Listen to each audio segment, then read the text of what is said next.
You are listening to a resource produced by Mark Inc. Ministries, and I'm Sharon Betters. And this conversation is with Elizabeth Groves. Libbie, as I have come to call her, has written a book called Grief Undone, A Journey with God and Cancer. And in this book, Libbie shares the journey that her family experienced when her husband Al was diagnosed with a deadly cancer. Libbie is also an instructor at Westminster Seminary, where she teaches Hebrew, and I can't even imagine what that class must be like. It makes my head hurt to think about it. She has 4 children. She has 5 grandchildren, another one on the way, and one of the places I really resonate with Libbie is how intentional she is about connecting with her grandchildren, even though they are scattered about the country. So, Libbie, welcome. I'm so grateful to have you participate in this conversation Thank today. You. The subtitle is A Journey with God and Cancer. But, Libbie, before you talk about that journey, tell us a little bit about your family and what life was like before you knew that your husband had cancer. So we have 4 children, as you said. There are 2 years apart, and then a fair stretch of time, and then 2 younger ones. So at the time of Al's diagnosis, the kids were 12, 14, 21, and 23. So the 21-year-old was finishing up her last year of college. The 23-year-old was out of college and was married. The younger 2 were at the time in 7th and 9th grade. Al was a professor at Westminster, where I now teach, had been teaching there for a quarter of a century. And I had the privilege and the blessing of being a stay-at-home mom for most of that time. I was also a student. I had started a master's program in 2003. Al died in 2007. So life was full. It was busy with kids and So, Libbie, you had a lot going on in your life, pretty happy life, and then something happened. The earth just shifted beneath your feet. What happened? Well, Al was diagnosed with melanoma, and we knew from the outset that it was terminal, which in some ways made things simpler, not easier, but simpler, because we didn't have to ride the roller coaster so many cancer patients do, of saying, oh, we'll try this next thing, and maybe this will work, and the hope builds, and then it doesn't work, and the hope crashes, and then say, well, there's a clinical trial, there's a drug, there's a whatever, and just that constant up and down between hope and, I don't want to say despair, but realizing that whatever you had put your hope in had failed. For us, it was simpler in the sense that we knew from the day we got the diagnosis that this cancer, barring a miracle, would end Al's life. And the doctor said probably he had 1 to 2 years. It ended up being almost exactly 1. Now, when the doctor gave you this devastating news, were you tempted to look for that magic cure? I mean, or did you and Al say, we're going to believe that what he's saying is true? The evidence was so compelling that you knew that there was no magic cure. I don't think we had any illusions about a magic cure. The doctor was very straightforward about that, which we very, very much appreciated. There was a clinical trial that he qualified for, and so we went ahead and enrolled in that right away. And again, that had to be his choice. In the end, the side effects were hard enough that I think the rest of us, looking on, felt as if, why are you putting yourself through this when we know the clinical trial was never intended to cure. The doctor was also very upfront about that. It was just the hope of putting the brakes on the cancer for some indefinite period of time, and then at some point the brakes would fail and the cancer would progress. And so we knew it wasn't going to be a cure, and I think we wondered if the hard side effects were worth it, but that had to be Al's choice. And I think he felt it wasn't a desperate clinging to, I have to have X number of more months of life, as much as just, hey, if I can stay around a little longer, that seems good to me. He was sad to leave us, even though he was at peace about it.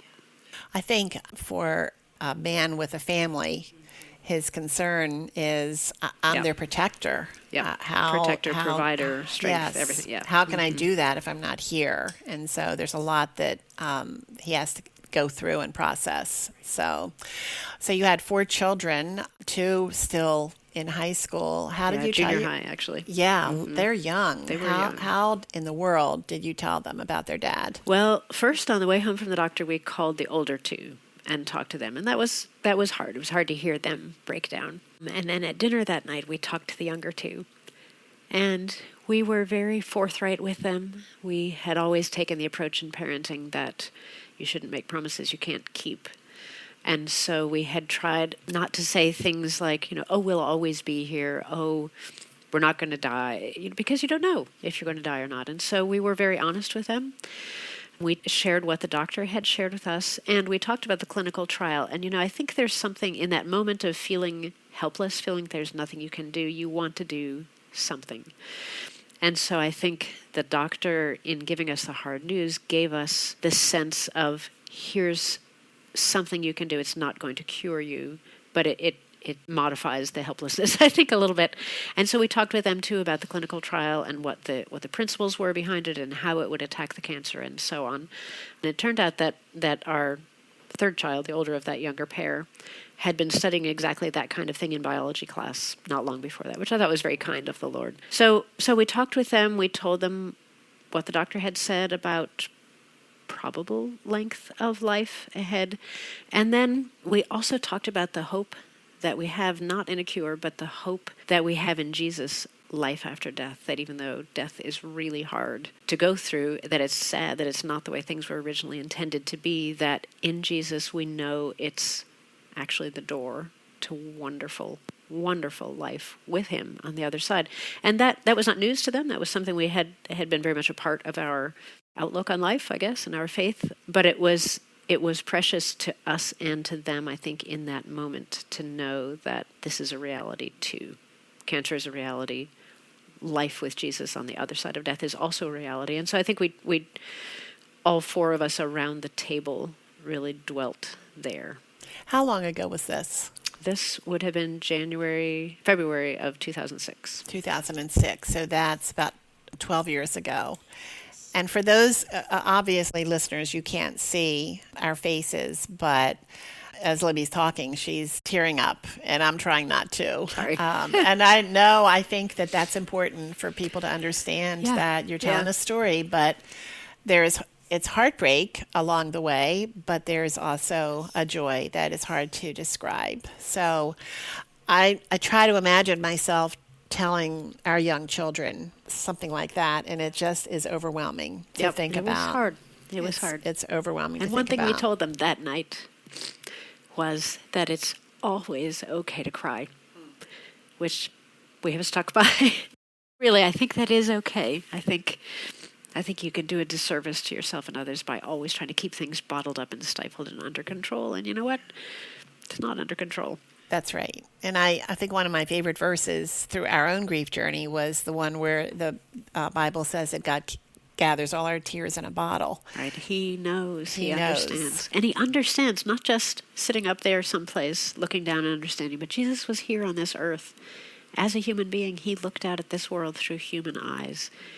He experienced grief. He experienced the loss of a friend. He knows from the inside as well as the outside, which has been precious to us too. You know, Libbie, as in the ministry, we've had many opportunities to be a part of families' journeys through grief and crisis and fear and broken places. And I remember one time being in a waiting room with a family. They were waiting for a child who was going through very serious surgery. And the grandmother, who I know is a committed Christian, kept saying, "What am I going to do? What am I going to do?"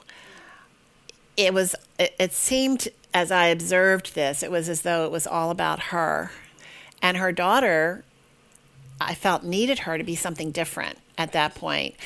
Now, I, at that point, had never been in that kind of waiting room for a grandchild, so I can only imagine the devastation that she was experiencing. But is there a time when parents really need to, there's a dying to self that happens, and how do parents influence their children's response to those hard places? Let me start by saying I certainly didn't do that perfectly. So whatever grief or trial you're going through, it can be consuming. And so it takes a choice of will to push past your own experience of it, to think how somebody else is experiencing it. But when it comes to parents and children, I think there is a call to do that, even though it's really hard. And, if your house, let's say your house was flooding, you wouldn't just get out and leave your kids behind to drown. You would say, somehow I got to get these kids out of this house. I got to find a boat or whatever I'm going to do. But you would save your kids. And I think this journey through grief is hard on you and it's hard on them. And it's that same sort of call to say, whatever it takes, I have to help these kids through this in whatever way I'm able to do that. You're not called to be their strength or their savior. It's not as if you somehow have to magically fix it for them, which you can't anyway. But I think to point them to trust in the one who can. And so I think, first of all, for parents to just strive as much as possible to trust God and to be honest with him, to say, I'm struggling with this or that, but to be in a constant conversation with him and to be saying, Lord, help me to trust you in this. I'm not saying that that's easy or that you have to have that all together before you can help your kids. Like on the airline, put your own mask on first and then assist someone who's with you. It's a both and at the same time kind of a thing. And to let your kids see you struggling with that and seeing that you are taking this to God again and again and again, and to encourage them to do the same thing and encourage them to be honest with him. I think a sort of an analogy of if you were in a war zone and suddenly just all of a sudden war is upon you and you need to get out. And the Marines have sent some guys in to get you out, you and your family. And so let's say there are 6 of you in the family and they have sent 6 Marines. Then what you want to tell your kids is, okay, listen, this is Sergeant so-and-so, whatever his name is, okay, and he is going to take you safely out, and I want you to be right with him, right? I want you to stick right with his side and do whatever he tells you, and I want you to trust him. He's going to get you out. And so each of the 6 of you has somebody like that you're trusting, and that's kind of how you want to have your kids trust the Lord. Now, of course, there are 2 differences. Number one of those Marines might get killed, and then your child is lost. So that's not going to happen. God is going to be there. He cannot be shot in the line of duty or whatever. And, of course, you're all actually trusting the same Marine. It's the same God who is going to be with each of you. But I think that helps me anyway in that picture to say my job is not to tell the child to trust me, because they're going to be in trouble if they're depending on me, but to encourage them at every point to trust their Marine, if you will, to trust the Lord who is going to walk with them and to be honest with him, to be in constant conversation with him and with you.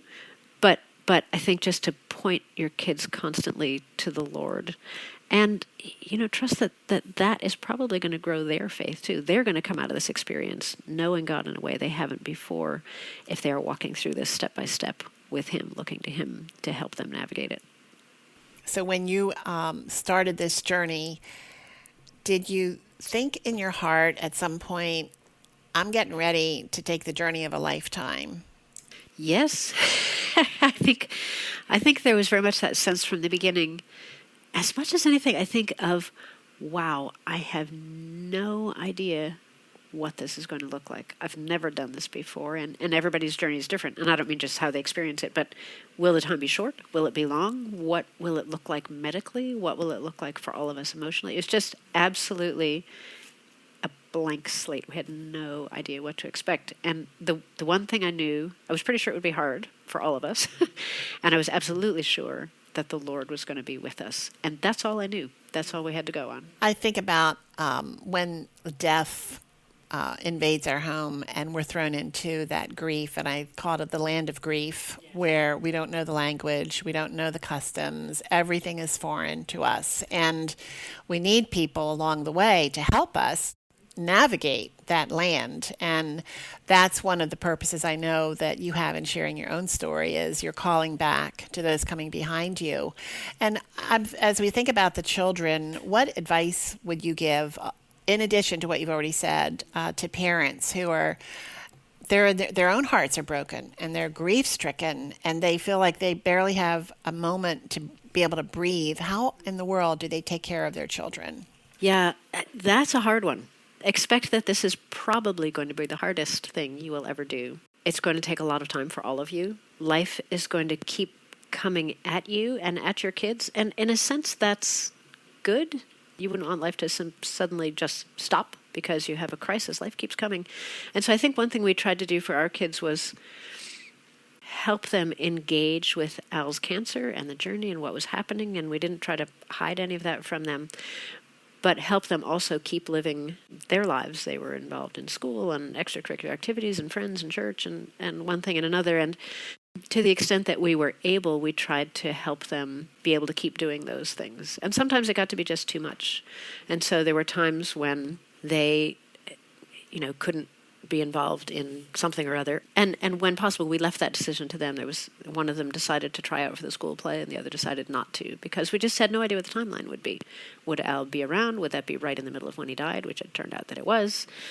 But I think we tried to do it as a team and to help them see that if there was something that had to be curtailed, something that just wasn't going to work because of the situation we were in, that their accepting that was a way to help Al to be a part of the team. And this was something that we were doing very much together, and there were ways that they could help do that. So it's kind of crazy. It's almost like I've never had twins, but I would guess if you have twins, you got two babies in your arms, and you have to take care of both of them, and sometimes one is more needy, and sometimes the other is more needy. And so there was daily life and putting time and energy and thought and everything into that, and there was Al's cancer journey and putting time and energy and thought into that. And all of us, I think, were sort of constantly switching back and forth between the two and taking care of both. You can't do everything. I think there were times when I tried and realized there's no way, and I would crash and burn, and thankfully other people would step in and pick up the pieces. And you describe a moment like that in your book. Yes. Can you share that with us? It was probably a month after, maybe less than a month after Al's diagnosis. He was in the middle of the clinical trial with side effects that just had him literally unable to walk. He had to crawl back and forth from the couch to the bathroom. That's what he had been reduced to. And it was the weekend of the school play that they did both try out for and were in. And we had company coming from out of town to watch the play, so I had overnight guests. And the elderly woman across the street ended up in the hospital, and the state of her life was such that there were not very many people involved in it, and so she needed stuff run over to the hospital for her. And it was just perfect storm of way too much. And I was so overextended that when that weekend was over, I felt almost comatose. I just had to sit in a chair and try to breathe. Oh my goodness.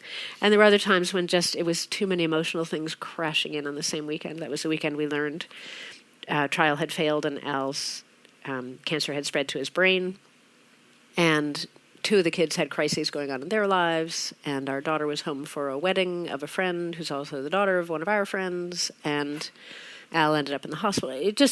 There are times when things just all conspired to be way too much. And so you have to realize you have limits. We're only human and finite, and the Lord made us that way, and He's okay with that. And there are times you just have to say, I can't do anymore. I probably can't even do this. We have to take stock here. So what did you do to kind of switch gears? Well, different things, different times. The first weekend I described, we got through the weekend, and then I just had to say, Al had an idea of something he wanted to institute, and I just thought, I can't, maybe later, but I just simply am not capable of doing that. And he was okay with that. The time of the weekend of the wedding and the cancer spreading to the brain and Al being in the hospital and all that, I felt as if I was in a flooded, like a river that was flooding, and I was pinned up against a great big rock, and stuff just kept washing downstream and smacking me. And there was nothing I could do about that. I couldn't stop the crises in the kids' lives. I couldn't stop the brain cancer from cancer spreading to the brain. There was nothing I could do, but I had the sense that the Lord was the rock I was pinned up against, and I wasn't going to get washed away. And that was all I could do, was just stay pinned up against the rock and be thankful for the rock. There was nothing more than that I was capable of doing. And that was okay. I think that was what faith looked like in that moment. And it's clear from your book and from your conversations and from your life that your faith prepared you for this journey. And what a beautiful picture of what that looks like. Psalm 62, where David says, God, you alone are my rock, yes, my rest, my refuge, my rescue. And those moments when we come up against that rock, instead of looking at it as an obstacle, looking at it as freedom. Safety and protection. Safety and protection. Yeah. Yeah. How important is it to take care of yourself in this kind of a crisis, and how were you intentional about taking care of yourself so that you could take care of everybody else? Yes, I don't know that I always did a terribly good job of that. I think that is common to mothers, to many, where it's just like there are so many needs around me, and it's important to take care of everybody else. You just don't have time. But Al and I went to his high school reunion that year that he was dying, which was out in Aberdeen, South Dakota. We live in Philadelphia, so it was a big trip. And I was talking with one of his high school classmates whom I had met maybe once before ever. And he gave me some advice he had given to I think it was his sister-in-law who was in a similar situation. And he had said to her, look, if you get to the end and you have nothing left, that's okay. There's not a soul who's going to blame you for that. But if you want to be strong through the whole thing, you have got to take care of yourself. You need to exercise. You need to eat right. You need to try to get sleep when you can. And I thought, that is very good advice. And I wanted to finish strong. And so I started exercising. Now, keep in mind, it was not much. I would maybe jog a mile in the morning, which for me was a big deal. For most people, they would laugh at that. But I think that did help me be in some better shape so that when things got really grueling at the end, I did have more strength than I would have otherwise. So there's a lot to be said for that if you can find a way to fit it in. It's important. Yeah. Well, I think sometimes caregivers feel as though they're being selfish, that, there's another need facing them. Right. Somebody else's need is always more important, which in a sense, I totally, totally get that.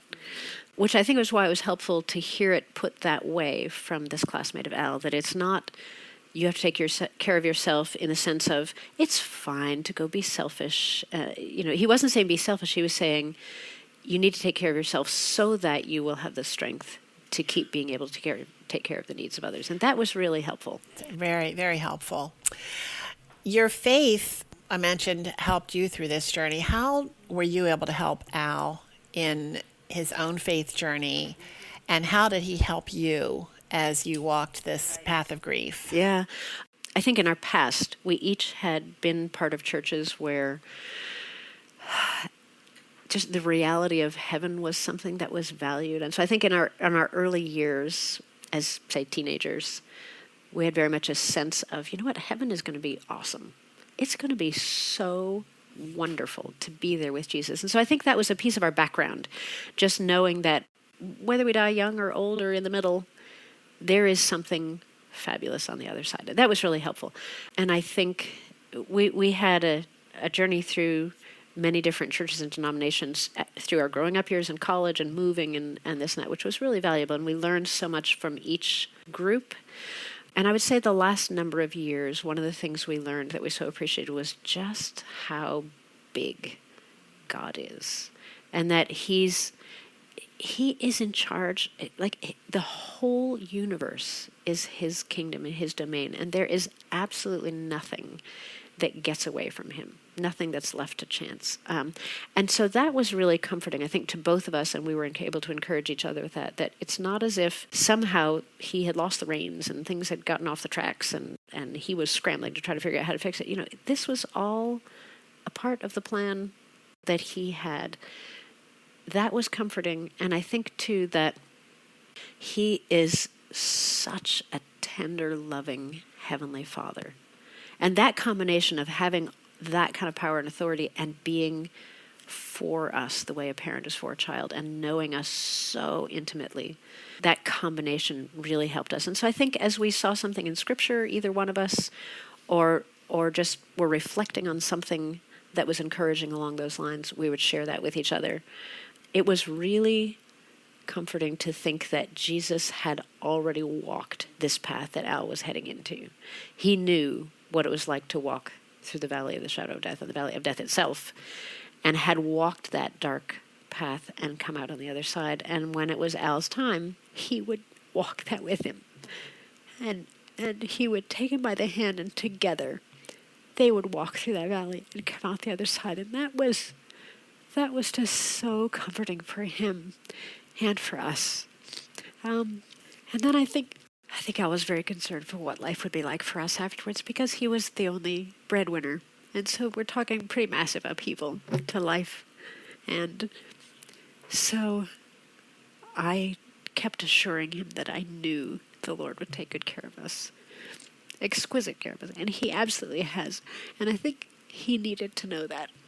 But he kept assuring me the same thing. He said, look, the Lord will provide for you.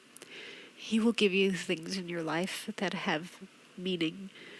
He will give you things, he will use you in his kingdom. All of those things. So I think we kept reassuring each other of that we left behind would be fine.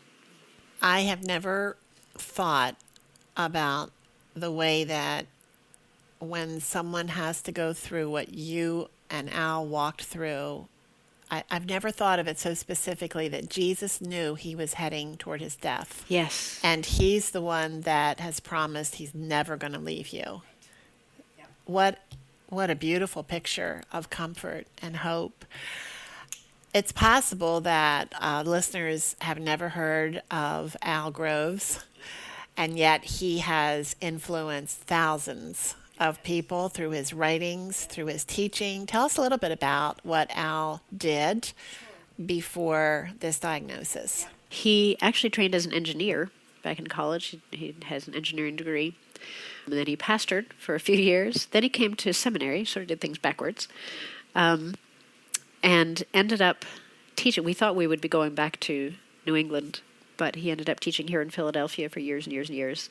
He taught Old Testament, but he also ended up combining his engineering training with his biblical studies. And so he was part of a team that was responsible for putting the Hebrew Bible into a form the computer could read. He was not the only one doing that, but there were a team of people doing that. And then the next stage was to go through and flag every word in the Hebrew Bible, saying, okay, this is a noun, it's masculine plural, it has a suffix, it has an article, this verb is, imperfect, third masculine plural, da da da da da da. And that's the software, well, I don't know if I'm a terrible computer person, that's the data that underlies many of the Bible software programs today, so that you can open up a program and say, oh, I would like to see how many times this verb occurs. Click, and there it is, which the rabbis of old had to just hold in their heads. And Al was able to see, wait a minute, computers can do that. I wonder if we could harness the power of the computer to make those sorts of things available to people. So he was a bit of a pioneer in that field. He was part of Bible collaboration projects around the world. He really was, above all, a people person. He just loved people, everybody. When he was in college, he knew all the janitors and their names and their stories, and he just absolutely loved people. So he welcomed any opportunity to get to know new people and find out who they were. And yeah, he was an amazing man. He really was. So when you think about the people who he's influenced, and I'm sure that you've heard from many of them who wanted to say thank you. Yes. And how do you reconcile God taking such a man who, in our human perspective, had so much more to give? So many more people to encourage to trust Jesus. How do you put that together? Well, it's not easy. Corrie ten Boom, who was a Dutch woman who, with her family, hid Jews during World War II and ended up in a concentration camp, used to do needlework, absolutely just beautiful needlework. And I saw one of her tapestries. It was a great big thing. It was a crown, a very elaborate crown with decorations around the outside and gems and jewels, and it was just spectacular. But it hangs on the wall of her house in Holland now. She is no longer living. But it's hung in such a way that you can flip it over and see the backside of the tapestry, which is just knots and threads and tangles and looks like a mess. And she used to say that in this world, we can only see the underside of the tapestry, and it's only from above that God can see the beautiful picture he is making. And so I think there are a lot of times that life feels like that. And even when I look at things from a kingdom perspective, a kingdom of God, what God is up to in this world, sometimes things happen, and you say, Lord, this is a person, and not just Al, but here is a seminary student who came to Westminster from somewhere in Africa, studied, learned all kinds of stuff, went back to his country to serve, was doing a wonderful job there, and he's killed in a bike accident. And you think, Lord, how can that possibly make sense? Why would you give him all of that training and experience and set him up to have this delightful, fruitful ministry, and then take his life. There are things that are just so counterintuitive. You say, I don't get it, Lord. It doesn't make any sense from where I sit. Even when I'm looking at it with the eyes of, what are you up to in your kingdom? And I just have to trust that he sees the top part of the tapestry, and it somehow all fits together in the bigger picture. And I just have to trust him. It's almost like a child trusting a parent, and the parent knows more and knows why it's not actually okay for the child to do X, Y, Z, or whatever, the situation. Any situation where you just have to trust somebody and trust that they understand in a way that you don't. And I'm sure he does. And I know that he is good. I know that he is for his people. I know that I someday it may make sense to me when I'm there in his presence. And even if it doesn't, I know who he is. And I know that he is absolutely good and wonderful and loving and powerful and all of those things, to the point of sending his own son to die for us. And so when it doesn't make sense, that's where I have to stop and just say, okay, Lord, I don't get this, but I trust that you do. And I can leave it there. There's a verse in Proverbs that's pretty well known. Trust in the Lord with all your heart and lean not on your own understanding, which really does indicate that you're not going to get it. And it's okay. Lean not on your own understanding, but in all your ways acknowledge him, and he will direct your path. So he knows we're frail. He does. And that we're not going to get it. Yeah. But and he alone can keep the entirety of human history and world events and personal events of 17 billion people all in sight at the same time, and he knows how they all fit together. And we don't. For sure. Yeah. For sure. Well, it's been a while since Al's death, but as you have grieved, have you experienced any of the emotions that we're told are typical of grieving, like anger and doubting and fear? And if you have, how did you handle them? How did they show up in your everyday life? And what did you do with them? Yeah, I certainly not in any kind of a predictable order. And I think the people who have said, oh, here are kind of the stages of grief, would not say, this is how everybody experiences grief, and it has to be in this order and in this time, and so on and so on. I don't think anybody would say that. But there are plenty of emotions that come with grief, there's no doubt, and they do kind of tumble around one after another, and sometimes more than one at the same time. And I think it's really, really important to be honest with the Lord, whether you're angry or doubtful or fearful or anxious or whatever it is. I think it's so important to just be, I mean, he knows what you're feeling anyway. It's not as if you can keep it from him, but to have that as a conversation. And I don't mean, I think some people would say, oh, you just vent everything to God, he's big enough, he can take it. And that's not what I mean. But I think we can come to him and say, Lord, I am so afraid of the future. I don't know what it's going to look like. I don't know where the money's going to come from. I don't know how I'm going to be a single parent, whatever it is, or I'm angry or I'm doubtful. And to just tell him that and say, would you help me? Even if it means I am so angry at you right now that you did X, Y, Z. Please help me. Help me to trust you. Help me to get on board with you. Help me to let go of that anger if that's what's needed. Whatever the emotion is, I think that is sometimes what faith looks like. And you see that all through the Psalms. The psalmist was so honest. Psalmists were so honest with God. And they would say, Lord, look at this. Look at those wicked guys. They're prospering and they've got kids and wealth. And look at me. I'm over here trying to follow you and I'm in trouble. And that doesn't seem fair to me. But it comes back to, I know who you are, Lord. I know you're God. Help me, please. I need help here. I'm having trouble dealing with this. And I think that's faith. I think the Lord is really pleased with that. I think that whether you're angry or fearful or whatever, if you do it with your face toward God rather than turning away and having your back to God, I think that's the fundamental thing, is which way am I facing? Am I facing toward God and going to him for help as I'm honest with these things? Or am I saying, that's it, I'm done with you? And open hands, yes, rather than clenched fists. Right, yes. And it may take time. I mean, to those who are listening, you're just so broken and you're listening to this conversation and your heart is saying, I wish I could be that way. You just start with one moment, one time of giving yourself that freedom to run to the Lord and not away from him. And that is faith, and that is strong faith. You may think that you are weak because you are sad or fearful or angry, and yet running to the Lord is a sign, in my personal opinion, of great faith, Yes, because I you're running agree. to him rather than away from him.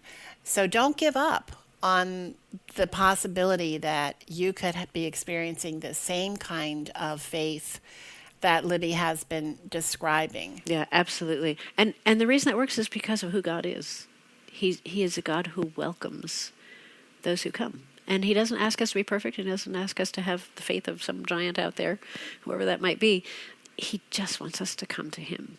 David Powlison talks about how sometimes faith looks like, marching steadfastly forward, and sometimes it's just walking, and sometimes it's just standing still, but still facing toward God, looking to him. And sometimes it's just being on your knees, and sometimes you are prostrate on the ground, but looking toward him, and that's faith. It doesn't have to be all mighty.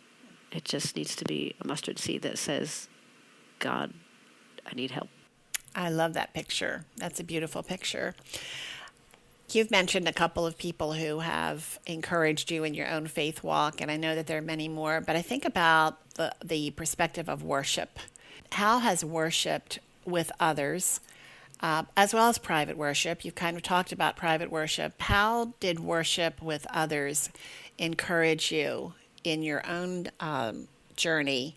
And second, how did you then and how do you now keep your relationship with Jesus fresh? Because you have so many responsibilities, and all of your energy at that time had to be going into caring for your family. So what kept your relationship to him fresh, or maybe not? Okay. Yeah, two different things. Worship, oh my goodness. Worship, I love worship. Not always. There are days when I feel dry and distracted and my mind keeps wandering to what I have to do later or whatever. But oh my goodness, the most wonderful thing, I think, is just to be in God's presence. And someday we will actually be in God's presence, but to be in his presence in worship and to just lay everything else aside and remember who he is and just marvel at this incredible God who made everything and rules everything and is kind and loving and good and tender and patient and forgiving and mighty and holy and compassionate and all of those things. And to be in his throne room, whether it's, on your knees at home in your living room or especially with his people, it just, it's like the curtain pulls away and you see that's the king on the throne. And that is certainly what I need. It's probably what all of us need, I would bet. And so worship is a time, I think, of just being in God's presence, and that's so encouraging. And there are times in worship when I stop and I consciously think, we are worshiping around the throne of this God, and the people who are already in heaven are too. And so I remember one time when Al and I were dating, he had to drive across the country to help a friend do something. And at the time I remember thinking, okay, so there's the sun in the sky. Like, I'm looking at that sun, and Al's looking at that sun. It's from different angles because we're in different time zones. But there was something, I don't know, there was a closeness there from knowing that we were under the same sun, if you will. And there's just a little bit of that in worship, recognizing we're all in this throng around God's throne. He's there in reality. I'm there by faith. But sometimes I think, if I could look around that, if I could see that throng, he would be in it someplace. And so there's kind of a closeness there too. Yeah, I love worship. I love especially songs that just kind of pull back the clouds.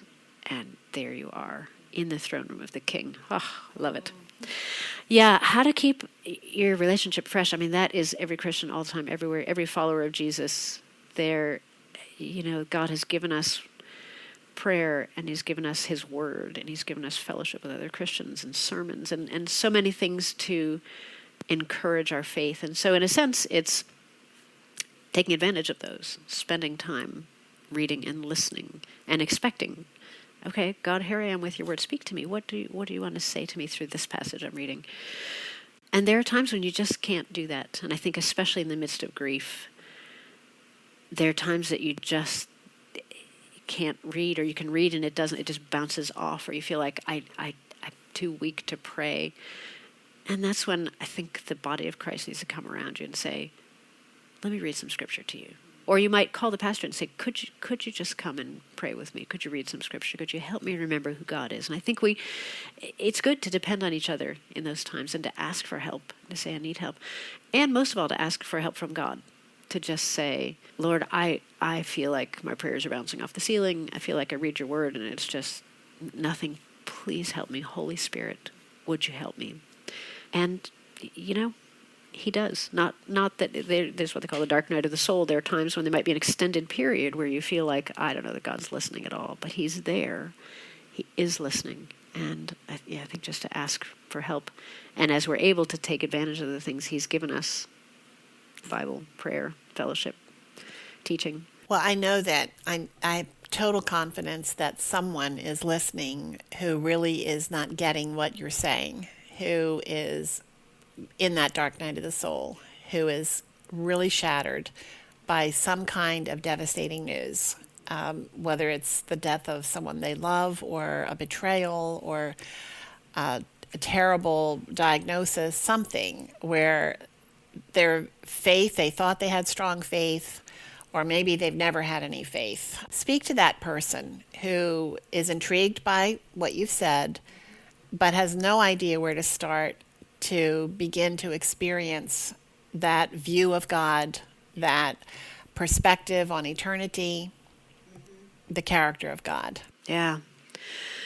I think there are so many things we can experience in this world that warp our view of who God is. And I think of child abuse. What if you grow up, especially if it's someone you should be able to trust who harms you? There are things that give us, I think, a wrong understanding of who God is. And boy, this is way too big a topic for for just a few minutes. But there are things that make you say, how can this possibly be true? Is there a God? What's he like? Is he like so-and-so who betrayed me or hurt me? Or even just when things go off the rails, here's a diagnosis, I have 6 months to live, or someone I love is on the road to death, not too far in the future. Something. There's so many hard things. In some senses, I suppose it all comes back to the cross. We know from the Bible, God's told a story of how he relates to his people, and we see his faithfulness and his patience and his forgiveness when we're all knuckleheads and we all go our own way and just mess things up so royally. And he is so patient with that. But ultimately, he knew that we were not going to be able to straighten this out on our own. And so he came and did it for us. And that's what Jesus was about, to come and turn back and fix the things that were broken way back in the Garden of Eden. It's, death was not part of the original plan. It's as Adam and Eve disobeyed God that everything broke. Everything in creation. There's disease, there's death, there are natural disasters, there are terrible heartbreak and brokenness in relationships. Everything just went. And Jesus came back to step into the breach, if you will, and begin to repair that. And it's not all repaired yet, but his death and then his rising again, which broke the power of death, is what turns that around. And so he came to fix the biggest, deepest problems. And we all up here on the surface experience the results of those deep problems, but that's where he was fixing things at the root. So in the case of death and grief, for instance,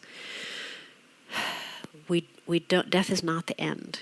Death will take every person on this planet unless Jesus comes back first. The death rate, last I checked, was still 100%. We will all die. Some of us may know, I only have a few months till then. Some of us may think we have decades until then. But ultimately, we will all die. But for people who are united to Jesus by faith, that's not the end of the story. In fact, it's just the beginning of a much bigger and longer and better chapter. And in the scope of eternity, we will look back on our, even if it's 100 years on this planet, as just a little blip before the start of real life, capital L, life. And that was no picnic for Jesus. I mean, it's hard to face death, but the death he faced was like something none of us will ever have to go through. Physically being mocked, having his Father turn away from him for that moment that he took our sins on himself. I mean, we will never begin to grasp how awful it was for him. But he was willing to do that because he loved us, and because he loved his Father, and to bring us back. And so I think that's, if we just look at, here are hard things that have happened in my life, horrible as they may be, and then we say, okay, here's the data of my experience. What must God be like? I think we're going to not probably end up in the right spot.